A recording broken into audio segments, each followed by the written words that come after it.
comment tu t'appelles? Joseph. T'es là depuis combien de temps, s'il te plaît? Sur le lieu du... Ouais, sur les universités d'été, ça a commencé quand en fait? Enfin, Ça a commencé vendredi soir, je suis arrivé vendredi en début d'après-midi. Et comment t'as proposé tes services en bénévole? Comment tu fais pour être bénévole Reconquête? Ouais, ils ont passé un appel pour demander à des bénévoles de se manifester et j'en fais partie du coup. J'en ai fait partie. Et tu fais partie du coup de Reconquête à la base? T'es adhérent?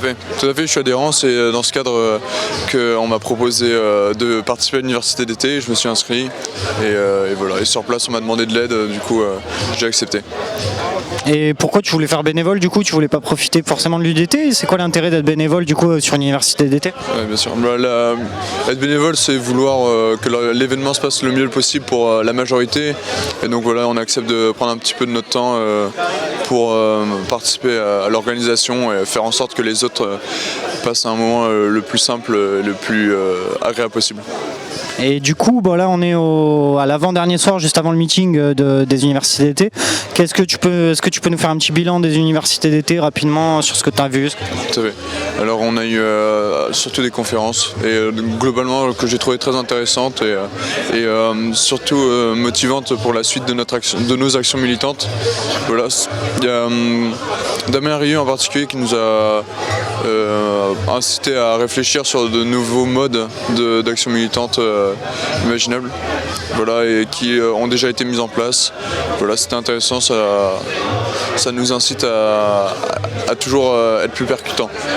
Et du coup, quelles actions tu as pu faire avec Reconquête et éventuellement quelles actions tu pourrais faire à l'avenir?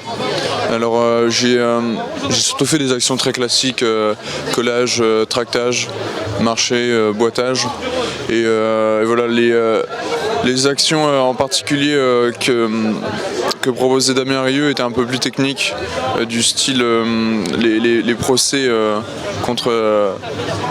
sur des sujets qui nous tiennent à cœur pour inciter pour plier un peu le droit de la manière qui nous plaît le plus et investir ce champ qui est quand même assez souvent abandonné à nos adversaires. Et voilà, donc je pense que c'est quand même assez technique pour que je puisse m'y investir efficacement maintenant. Donc je pense que je vais garder ça en toile de fond pour peut-être à la fin de mes études de droit justement, m'y investir pleinement et être efficace. Ok, dernière question du coup, par rapport à Éric Zemmour plus en particulier, est-ce que tu as déjà milité pour quelqu'un avant? Et si oui, sinon, pourquoi Éric Zemmour aujourd'hui? Bien sûr. Non, j'ai jamais milité, par contre j'ai déjà adhéré, au parti VIA de Reconquête, qui justement maintenant a suivi Reconquête sur les élections législatives. Voilà, et pourquoi Éric Zemmour? Globalement, je pense que pour tout conservateur, puisque je me définis comme conservateur. En tant que conservateur, c'est un choix logique, voilà, vu l'échiquier politique actuel. Je te posais juste une dernière question, du coup, c'est quoi être conservateur quand on est jeune en France en 2022? Être conservateur, c'est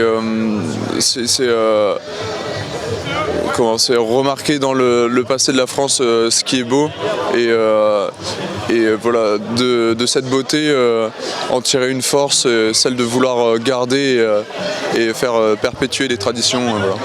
Pour moi, c'est ça être conservateur et c'est aussi se tourner vers l'avenir en donnant le meilleur à partir de ce qu'on a reçu de nos aînés. Et juste, alors du coup, encore une dernière question, je suis désolé. Quand tu adhères au parti VIA en fait, de Chrétiens démocrates, de Jean-Frédéric Poisson, comment ça se passe en fait? Qu'est-ce qui se passe? Est-ce qu'il y a des actions militantes? Enfin, comment ça s'est passé pour toi à partir du moment où tu as adhéré là-bas?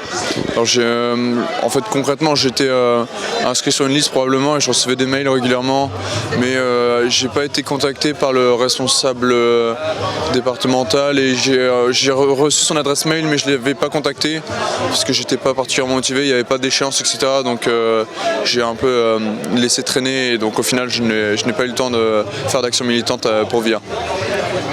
Nickel, merci beaucoup en tout cas pour tes réponses.